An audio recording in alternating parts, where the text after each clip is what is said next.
Mark Fisher with Mark and the Millennials. And the millennial joining me today is, of course, Christopher Hopkins. But we do have a special guest today, and that is Stephen Patten, who's Associate Regional Director of Convention of States.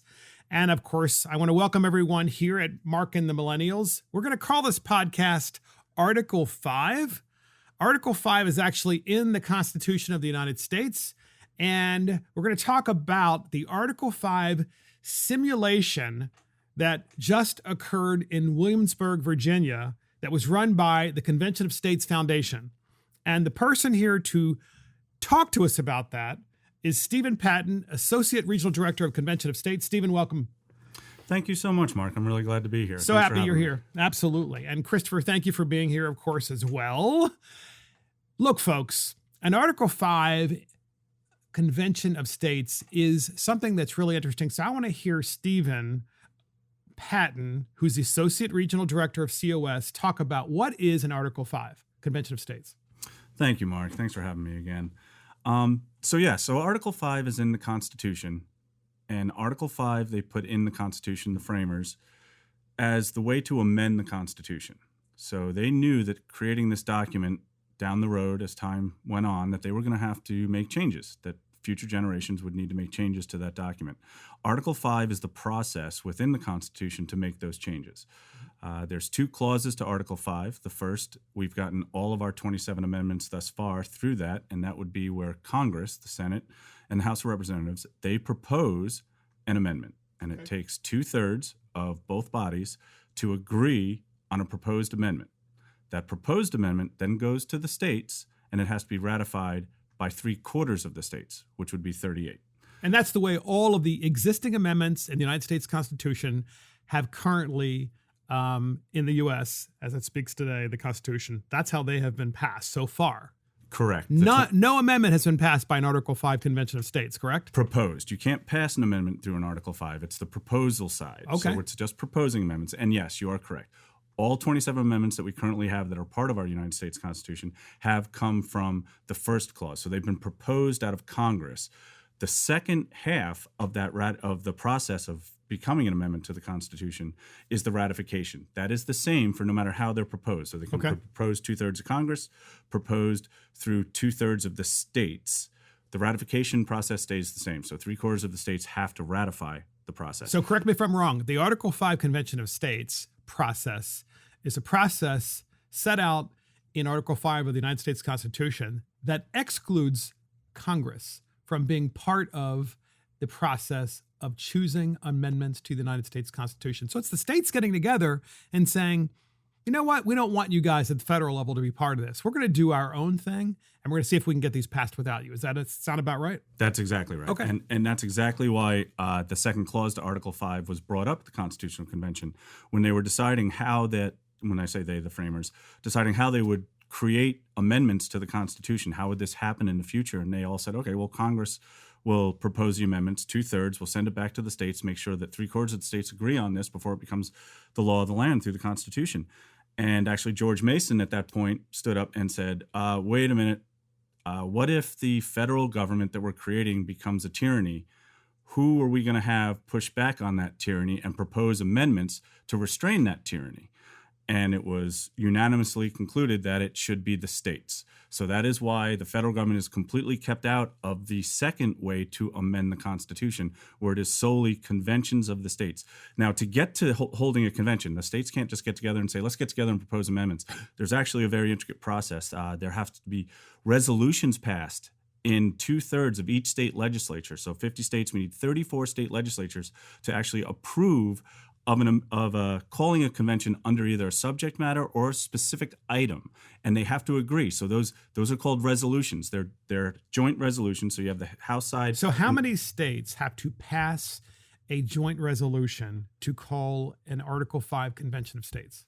34. Okay, 34. But those 34 that call it, they can't just say we want to have a convention. They have to say we're going to have a convention to talk about these specific amendments or this specific subject matter. Okay. It's not just a call for a convention, then it's just a free-for-all. We're going to talk about anything we possibly want to.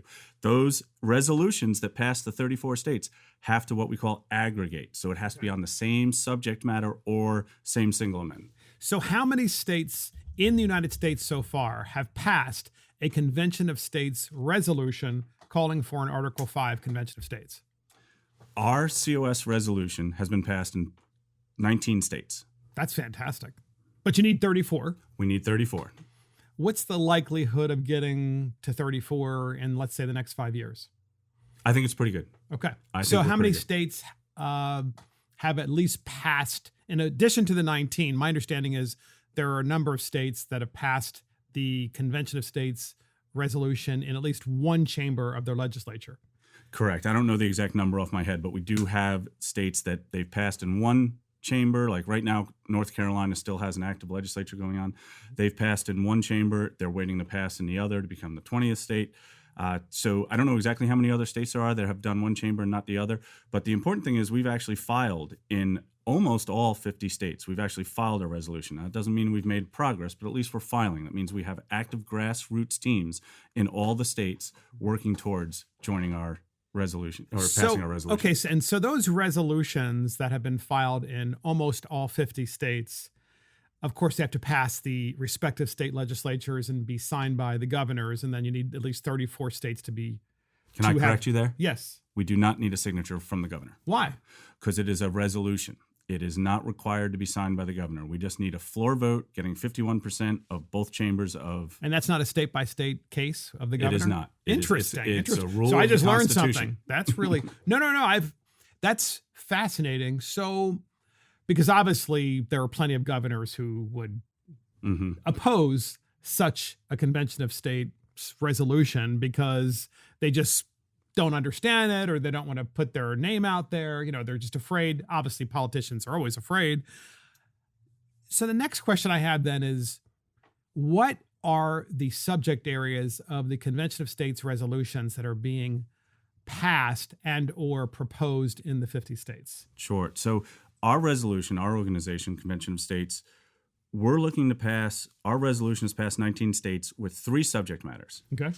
Term limits on Congress and federal officials, so beyond Congress, could be Supreme Court, could be bureaucrats, put time constraints on the head of departments. So we've got term limits.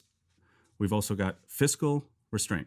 Okay. So like a balanced budget amendment or something like that. So number 1 in the resolution is term limits for federal elected officials. Correct. Number 2 in the resolution would be fiscal restraints on the federal government. Correct. And number 3 would be what?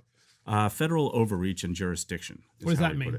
Basically, we do not want the federal government reaching into what the framers initially, when they constructed the Constitution, intended to be the states' rights to decide for themselves. Federalism. Okay. The state should be their own entity, their own sovereign entity that can decide for themselves how they want to do things. And right now we have way more federal overreach into the states than was intended. That's interesting because I've often thought that there are an increasing number of Americans who don't understand the Constitution, haven't read it, or just don't care, who are okay with an all-powerful federal government and want every single state to be just like every other state. And that is to say, well, if your entitlement that you receive from the state of Illinois is X, then they also want it to be the same in, let's say, Iowa. Or they want the laws as it relates to vehicles. Well, I mean, I only have to register my car once every 5 years in Montana, but I have to do it once every year in Maryland, and every state should be the same. So I want the federal government to step in. That's not what the founders wanted, is it? No, that's not what they intended. We didn't have cars back then, obviously, but it misses the point. The states were supposed to do through their legislatures what the people wanted. Correct. The government that you want most powerful is the government closest to you. One size fits all, centralized, ruling hand out of D.C. is not working. And as you stated, most people don't even realize why they're unhappy, why this doesn't work, why things are the way they are. And there are some people who like the big one size fits all, centralized. It's easy. Freedom's not easy. Freedom comes with responsibility. You need to be engaged. You need to actually influence your local people that you deal with. I shop the same grocery store with my state senator. These are people that I see that live in my community. It's easy for me to relay this information. The one-size-fits-all federal government thing does not work. But like you said, people don't actually realize that. They think it's just easier. And maybe it is easier. Just tell me what to do, and I'll just be a sheeple. I'll move along. Well, I mean, one example that came to me recently is in San Francisco, there are some government agencies that are telling their employees, these are government employees, that would normally be commuting into San Francisco to work. And they're being told, you know what, just work from home because it's just too dangerous, because the homeless problem and the filth is so acute that we want you to just stay at home. Well, the state of California and their respective legislators are not doing anything about the local government in San Francisco to correct the problem. And then I would ask the question, well, do we want every other state to be like that? And the answer is no, because at least in the United States, you have the freedom to leave California and go somewhere else. Now, you may not have the money to go somewhere else very long, but everybody has a phone now, and you can call someone that you know and say, hey, can you put me up in Utah? Because it's not that far from California, or from Idaho, so that I can just drive there and stay with you for a while and just see if it's better. But I know so many people in the legislature who don't want that. I'm not ascribing motive and saying that they want filth in the cities and so forth. I'm not going to do that. I'm just going to say they just want everybody to be equally miserable, rather than to have opportunity based on a culture of states, which is different from state to state. I mean, I just went to North Carolina.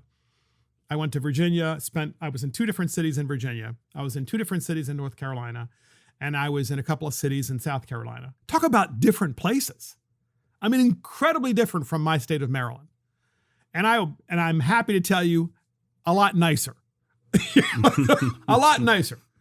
I went to Asheville, North Carolina. Yeah. I mean, I didn't have enough tattoos to be allowed into that into that city. I wasn't hip enough. I mean, we went through an Airbnb, and we got a house on this little river in the Smoky Mountains. And as we drove down the road, like, everybody looked like they had left Woodstock in the 1960s and had moved to Asheville, North Carolina.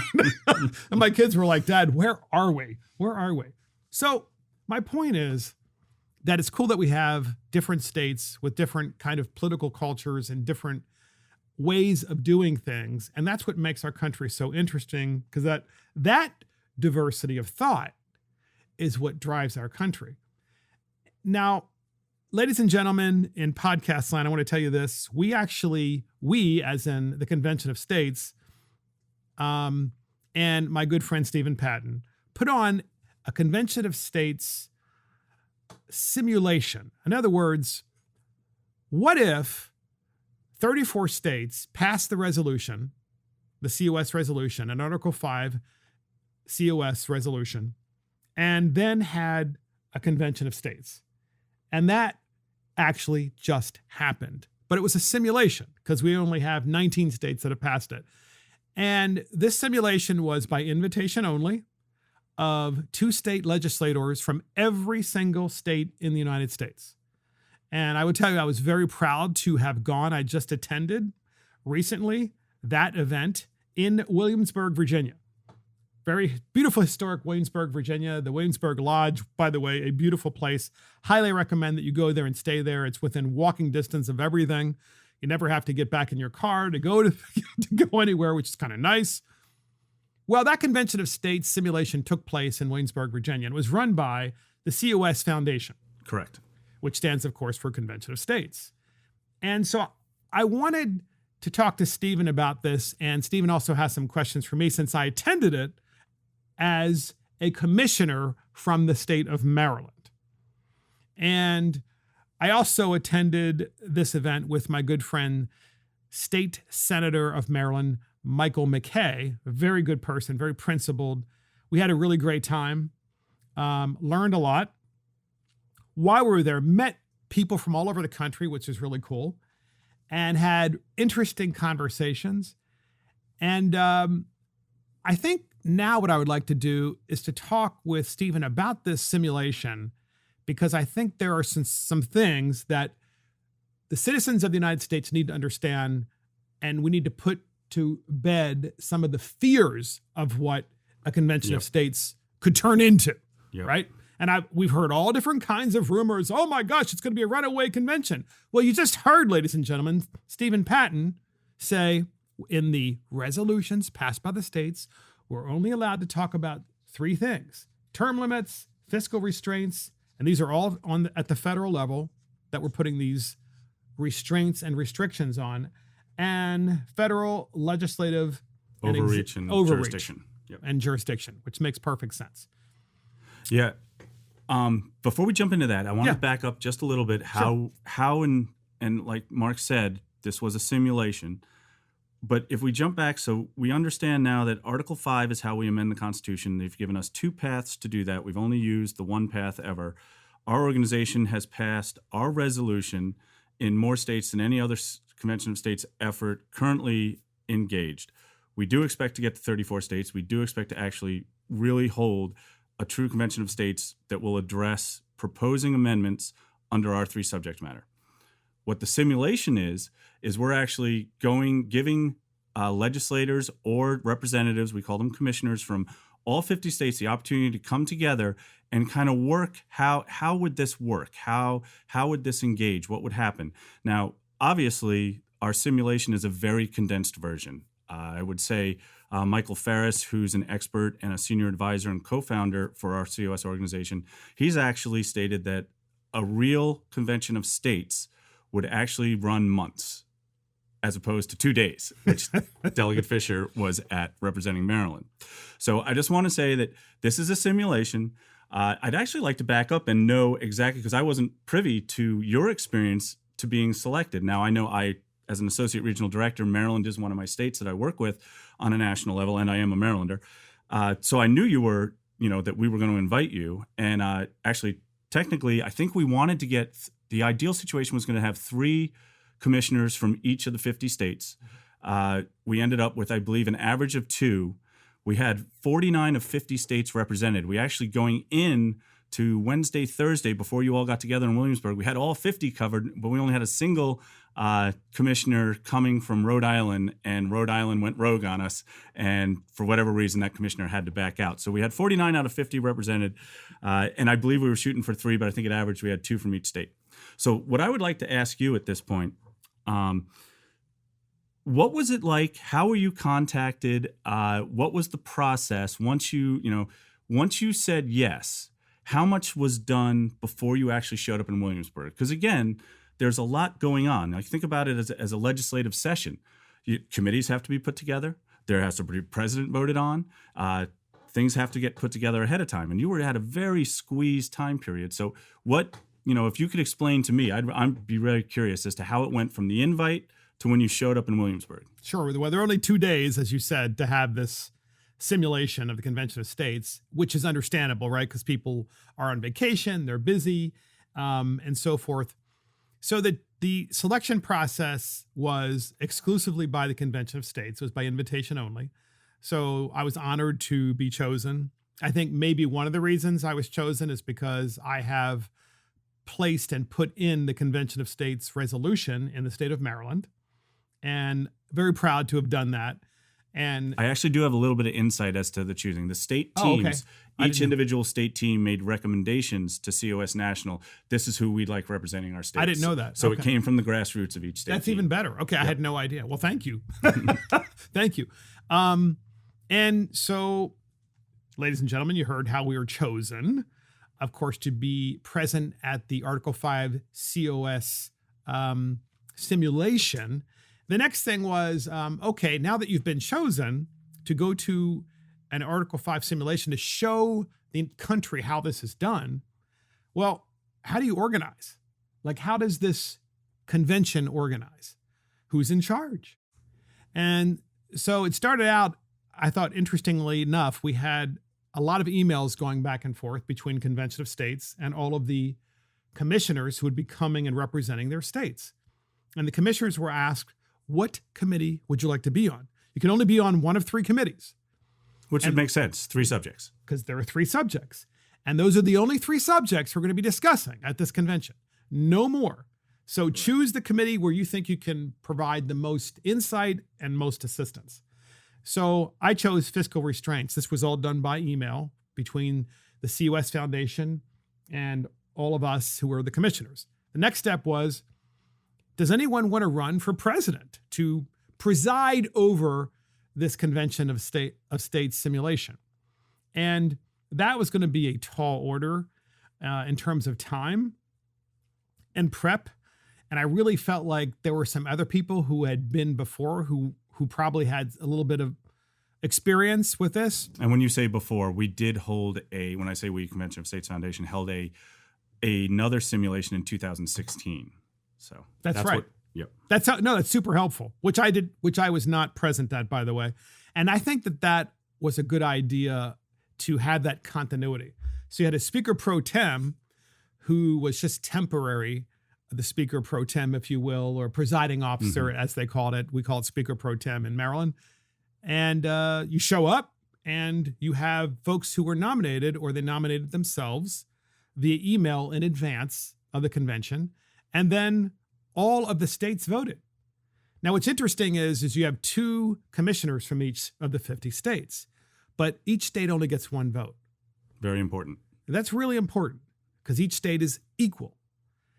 And it's a convention of states. It's a convention of states. So you need to look over at your fellow commissioner from your state. In my case, it was a state senator. I'm in the lower house in the state of Maryland. I'm a member of the House of Delegates in Maryland. And every time I looked over at my fellow commissioner from Maryland and I asked him the question, who do you want?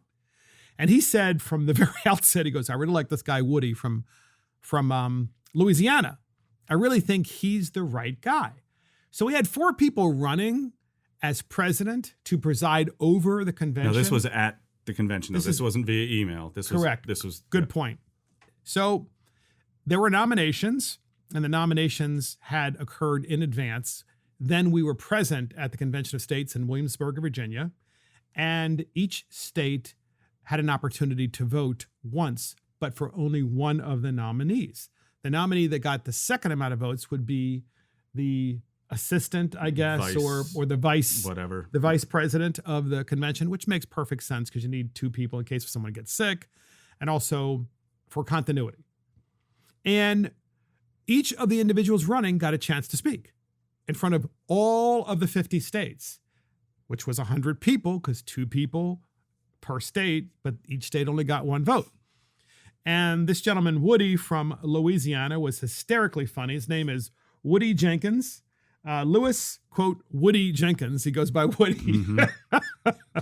And he was hysterically funny. He did a great job. He really did. And one kind of anecdote I have for you, Stephen, which I thought was really cool, is Woody, as the president of the convention, was running it.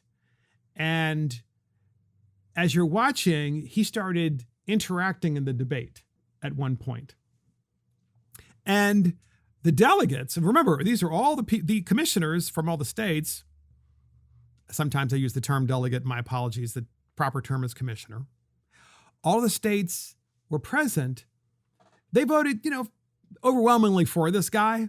Well, he started debating as if he had a right to debate. He doesn't have a right to debate. He was interjecting himself. He's the presiding officer, so he's supposed to facilitate the debate rather than be a debater. And so he was called out immediately by someone, and he took a vote. Well, am I allowed to debate as part of this or not? Or am I just the presiding officer? And overwhelmingly, the commissioner said, no, Woody, you are the presiding officer. That's a huge honor. And your job is to keep order and to make the debate fair and open and free. And he immediately backed down. He goes, oh, okay, no problem. So he was very pragmatic. And I think that was an interesting anecdote because it represented reality. I could clearly see there being at a convention of states that was not a simulation, plenty of people who would want to be the presiding officer. But that presiding officer, their job, the president of the convention, is supposed to run things.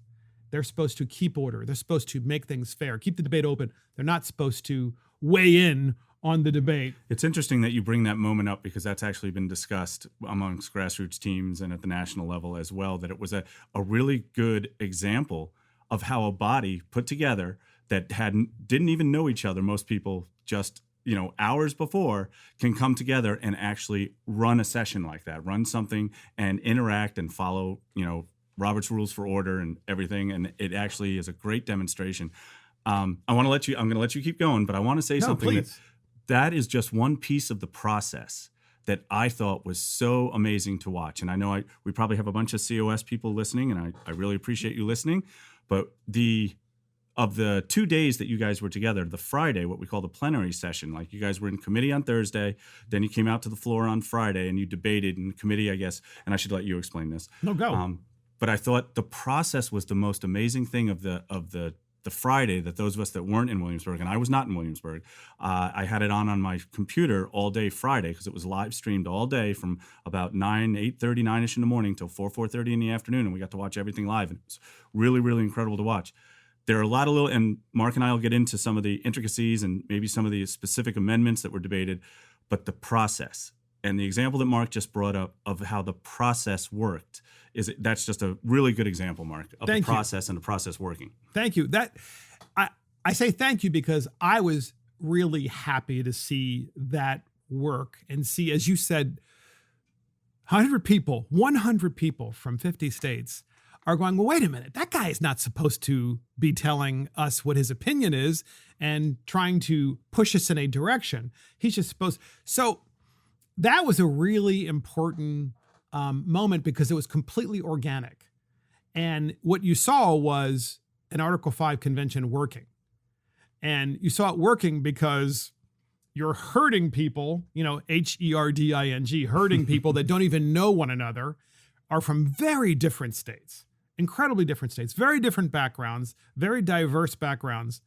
And, some of the individuals may want more in the actual committee amendments, and some might want less. There was a great give and take. And so day one of the 2-day convention of states, we were assigned to a committee. We agreed to that and committee. And those committee assignments, right? You were about to say it. We agreed, right? We got to choose our committee assignments. And so you figure if there are 100 people, then you have a good amount of people on one of the three committees. 33 people, could be 34 people, approximately thereabouts. That's a lot of people. And in advance, there would be a chairman of that committee. And that was also chosen via email in advance. Like if you wanted to run for chair, you could. And then you could obviously lobby your fellow commissioners in advance via email. Please vote for me. And it's interesting that all of this would be done, it's important, I think, to note that all of this will be done in person when this actually does happen. There's not going to be this. But we needed, because of the constraints of time and just trying to make this work as we wanted to, it was very important to get as much done before getting there, because what we really wanted to do was give you all a chance to actually debate and come up with amendments and then debate them and air things out. So the emailing stuff, obviously that is not the way of real. Once a convention of states is called, that will be all on the ground, be done. People will lobby for being the heads of committees. People will lobby to be president. It'll all be done in person. Yep. For sure. And that's, by the way, what Stephen said is a huge point. At an actual convention of states convention, if you will, I know I'm saying that twice, but an Article 5 convention of states, you would have a lot of lobbying in advance of who's going to control the committees, because that's important. Right? Who controls the committee? In theory, though, I have to admit that the actual simulation worked quite well, because since we already had the 3 subject matters, it really wasn't so important who the committee chairperson was, as much as that person didn't weigh in on trying to push the committee in one direction or another. Is that how it happened in your committee? Because it was interesting that you said the president, kind of you're there to mediate. Did the committee president work as the same way? The committee chairperson, if you will, of the Fiscal Restraints Committee, which was the committee that I was on, did not necessarily comport himself in that way. He was really pushing us in a certain direction. And by the way, the direction was certainly fiscal restraint of the federal government, which is a good thing. But the direction was a very long amendment. And the long amendment is still a good amendment, okay? But I was always taught less is more. You know, I mean, you can achieve in an amendment something that's profound without having 4 or 5 paragraphs. And the reason we didn't do that in my committee is because we only have 2 days. Yeah. So we have to give everybody a pass on this. And in advance, if we had maybe a few extra months in advance to communicate back and forth, perhaps we could have come up with some better ideas. But again, people are limited with their time. And obviously there is a money thing too. People are on vacation and all that stuff. They want to get back to their families. So back to the 3 committees. I was on the Fiscal Restraints Committee. That's an important committee because if you haven't noticed, Fitch downgraded the U.S. debt. And if you haven't noticed, the federal government is now spending more on its debt service, in other words, more interest on its debt than we spend on the entire defense budget. That's a problem. So the idea of pushing back on the federal government and its spending is in theory, a pretty easy thing to do. But in practice, when you're trying to put it into the Constitution of the United States, it's a little more complicated. Oh, I can only imagine. But yes, the fiscal dilemma that we're looking at this point, there's no incentive from either party in D.C. to restrain the spending because they're bringing home the bacon to their state, whatever the reason is. But yeah, we're at $32 trillion right now. It's estimated to be at $52 trillion by 2023. Oh. The debt load is unsustainable. I mean, it actually, I would say that our debt load is an existential threat to our ability to remain a sovereign country. So yes, you're not that your committee is any more important than any other, but the committee you're in, yes, that's a big task to come out with something. And also, may I say that from what I've heard from other commissioners, and I haven't interacted with them one-on-one like I am with you, but you all took it very, very seriously, even with the squished amount of time. Like I haven't heard about anybody mailing it in. You all really tried to come up with amendments that if they were actually to go out to the states for ratification, you'd be proud of, that they would actually solve problems that the country's facing. And obviously the fiscal dilemma is, in my opinion, it's the greatest, but you know what they say about opinions. It absolutely is the greatest, I believe so, because with fiscal restraints on the federal government, we have really nothing in the Constitution currently that anticipated that we'd have a runaway federal government with spending. And that's problematic. We had a lot of different proposals in our committee, and that was fascinating to listen to, and I enjoyed that a lot. I really did. I enjoyed How did that happen? How did a proposal come up? Like you guys all gathered. You're all in the room. What initiated what was the first conversation? What the happened? Chairman of the committee, which is also a commissioner from one of the states, the chairman of the committee said, does anyone have anything they would like to present right now to this committee? And this was 5 minutes into the committee meeting, in terms of a proposal for an amendment to the Constitution of the United States. And there were, I guess, about 7 people that had already written something. And I was one of those 7 people. I was very proud. I had submitted it in advance. And one of my proposals was as follows, really short. Each bill, quote, each bill voted upon in their respective chamber shall be single subject, single expenditure, period. Omnibus bills are prohibited, period. That's my amendment. Very simple. Golf clap. Very straightforward. Thank you, Mark Fisher. And so the chairman of the committee, when he got to me, he goes, now you have one as well, right? And I said, yes, sir. Yes, Mr. Chairman. I presented it in advance, but I would like to read it. So I read it into the record, which is, again, each bill voted upon in the respective chamber, remember, this is at the federal level, shall be single subject, single expenditure. Omnibus bills are prohibited. And so there was a lot of agreement right away when I read that. The chairman wanted us to go into the direction of something that was a bit more broad, and also at the same time specific. So the cap on spending, maybe cap taxes. On spending and so forth. Yeah. And he and they are correct. They're all correct, actually. My idea, though, was if you have to vote on every single bill individually, and you and I, Stephen, have talked about this before, and each bill is single subject and single expenditure, then you're literally voting on thousands of bills per year. In the United States Congress, you are. Thousands.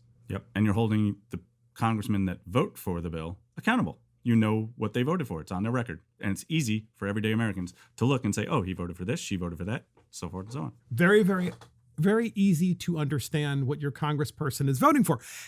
Interestingly enough, ladies and gentlemen, the only pushback I got, and it was much later on during that particular committee session, so it's like 2 or 3 hours later, was, well, we're concerned that, and this was only about 5 people, we're concerned that the defense budget would have to be voted on piecemeal as well. And I said, well, yeah, I agree. The defense budget should be voted on piecemeal as well. Yeah. Mm-hmm. Single expenditure, right? Defense budget is single subject, but it still has to be single expenditure too. So now we actually know what's happening in the defense budget. So if you're going to spend a lot of money on a toilet seat, then explain yourself. Maybe, by the way, it's a toilet seat for a submarine and it has to work a certain way. Well, then explain yourself. Mm-hmm. But if you don't understand what you're voting for when you're a federal official who's elected, then how can you vote for it? Yep.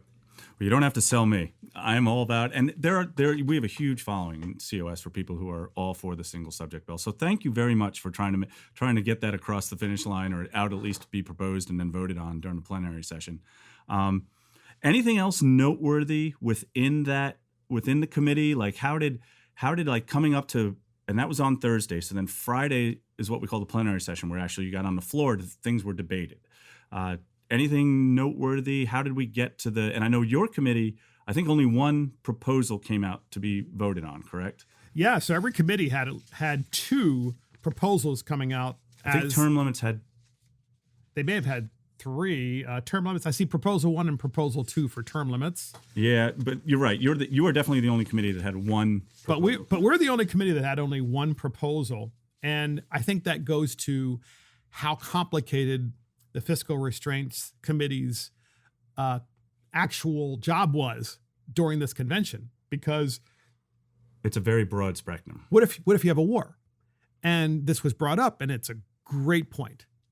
If you have a war, then by definition, the government's going to be printing money to pay for the war, to finance the war. Well, guess what? We're in de facto wartime now, except that the president never actually has declared war, but we are at war. In fact, we've been at war for so many years, that, and because of that, Stephen, that's why I put in this amendment that I previously read, because it would create, I think, more transparency. But to your question, we only had one proposal come out of our committee, which I was glad, because I think that too many is too difficult to explain. And the proposal was really interesting because it goes to the actual spending of Congress, but at the same time, it allows some flexibility. I think if 2/3 of Congress decides that they want to spend more, then only then can they do so. Yeah, it's a balanced budget amendment, and I think it's a good amendment. It's not perfect, but once again, with the Convention of States simulation, you can't let perfect be the enemy of the good, because we got to do something. Right. And you all understood that you were on a very shortened timeline. So you wanted to get something out the best you could do with the time you were given. And again, like I stated earlier, showing that the process worked. And we don't, some people are looking at these 6 amendments that came out of the 3 committees, or the amendments came out of the committees, and the 6 that were eventually passed during the plenary session on Friday. They're all good amendments, in my opinion. I agree. Some of them I like more than others, but it is important that everyone understands this was a very condensed version of what would actually go on.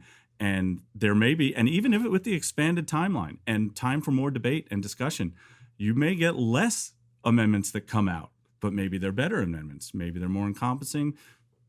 It's hard to know. But And we worked 8 hours straight. Yeah. I mean, people are like, oh, yeah, but you ate lunch. Guess what? We were working through the lunch, because it was like a box lunch that was just there. And I was like, oh, we're going to continue working. So it was 8 hours straight, ladies and gentlemen. It was nonstop. It was intense. I also wanted to say this. On the other committee, one of the other committees was the Federal Legislative and Executive Jurisdiction Committee. My good friend, Senator Michael McKay, was on that committee. And I submitted a proposal via Mike McKay to that committee as follows. Executive orders by the president, rules promulgated by a department or agency do not have the force of law unless voted upon by Congress.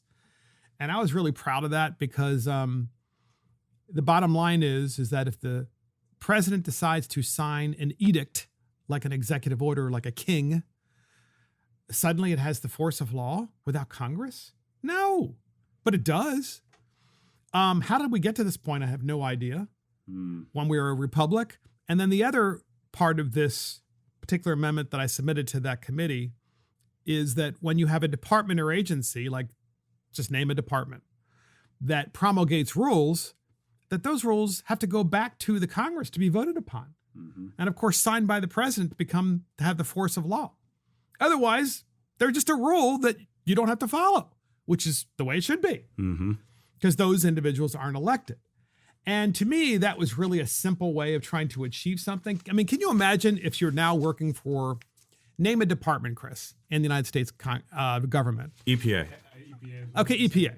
So let's say the EPA has a rule that says that if you have a pond in your backyard, that you have to make sure that you have certain kinds of plants and so forth around the pond. I think most people would want that, but that is the federal government forcing that upon you rather than your own state. And wouldn't you want your congressman to have to vote upon that rule that the EPA came up with? Right now, that's not the case. Yep. Right now, that rule is law. And I'm sure there are plenty of other examples that you can give from many of the other departments, like the Department of Education. We have a new rule, and the rule is, So I thought that was a really simple thing, and that was my objective. Less is more. How do we do something? But of course, as you know, Stephen, we're going to only have one shot at this. When we get to the 34 states, I'm saying, that's why these simulations are so important. I can't thank you enough for that, too. Correct. And I would add that, as you said, the simulation is really important. It was really important in that we got to watch the process. When we do get to 34 states, and we will, and this simulation is actually an acting convention of states for the very first time, those proposals that come out of there, maybe none of them get ratified. Maybe all these commissioners go through 4-6 months of their lives and they commit to coming up with some good proposals to come out with our 3 subjects. They go to the states and nothing gets ratified. That's still a huge success because you know what? We did it. The Convention of States happened. The entire country, probably the world, watched it happen, and it will not be the one and only time it ever happens. It will happen again. Now, I don't believe that any proposed amendments that come out of when we hold our Convention of States under these 3 subject matters, that nothing will get ratified. I believe that there will be multiple amendments that come out, and I believe that multiple amendments will become part of the Constitution. But just the fact that even if they don't, the fact that an Article 5 Convention of States happened for the first time, that paves the way for much more. It, as you mentioned earlier, the objections and the fears, it will tamp those down to almost non-existent. So then the only obstacle you have is getting 34 states to agree on the subject matter or a specific amendment to speak about at a convention. Absolutely. I mean, and to underscore what you just said, I mean, that was like so well said, Stephen. I mean, to underscore what you're saying, I mean, imagine if in 2 years, 3 years, 4 years, we find that our federal government can no longer properly fund its priorities. And one such priority is Social Security. So remember what Social Security is. You paid into the system your whole life. That is actually your money that you put in there. This is not even an entitlement. You put the money in. The federal government is spending the money before your money even goes into it. It's a slush fund for the federal government. Then you find out that the federal government can no longer fulfill its obligations in retirement to you. I believe that is the turning point for a convention of states, one of the many, where you have states just saying, wait a minute. Yep. We need to figure out a way of restraining their spending because they're spending your Social Security money. And then I can also see the other side too, where some people say, yeah, but that means you're going to have a convention of states to cancel Social Security. No. That's not the objective. It's to stop them from spending your Social Security money so that they fulfill their obligations to you, or Better yet, ladies and gentlemen, we transfer all that back to the individual states.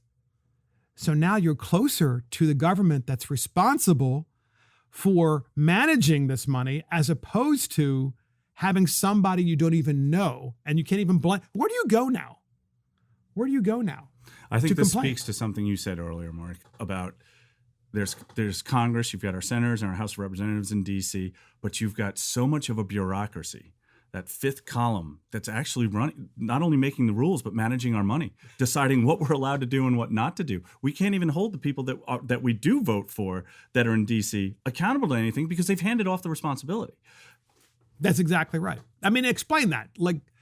So when we talk about the restraint of the federal bureaucrats, we have, and I just want to finish with this because I know you can explain this really well. We have federal bureaucrats that are given authority by United States Congress, the House and the Senate at the federal level. And then the bureaucrats are like, well, I could just go make a bunch of new rules and they have the full force and effect of law and they become elected officials, right? Well, they're not technically elected officials, but you're right. They have the force of government behind them, and they have created regulations and law. Well, they're supposedly regulations, but and for all intents and purposes, they're laws that we as citizens have to follow. It's interesting that you brought that up. I wanted to ask you if you had a favorite of the 6 amendments that were passed out of there.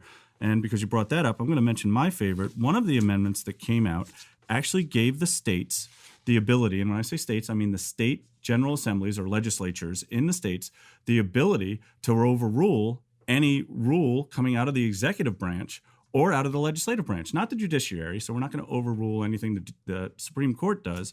But, and when I say we, I mean, 51%. So 26 states agree that, no, you know what? This edict coming out of this department, from this bureaucracy, from the executive branch, no, 26 states say, no, we're not going to do that.